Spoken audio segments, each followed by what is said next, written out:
भजिँदैनाले तू सोने के कंगना माता बाई घराली बाबा हो नोटा फेंकाली ना हरिया दूसरा नोटा फेंकाली हो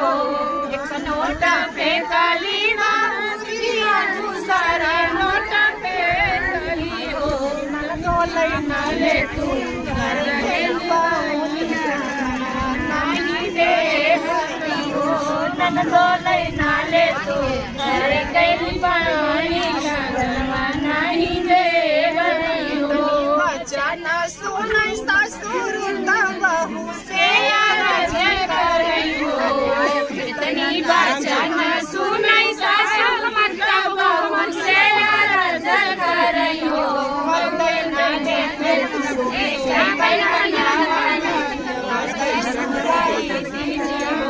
बहुअर दैना दे तू सोने गई कंगनावा बिटिया ससुराई तीनी हो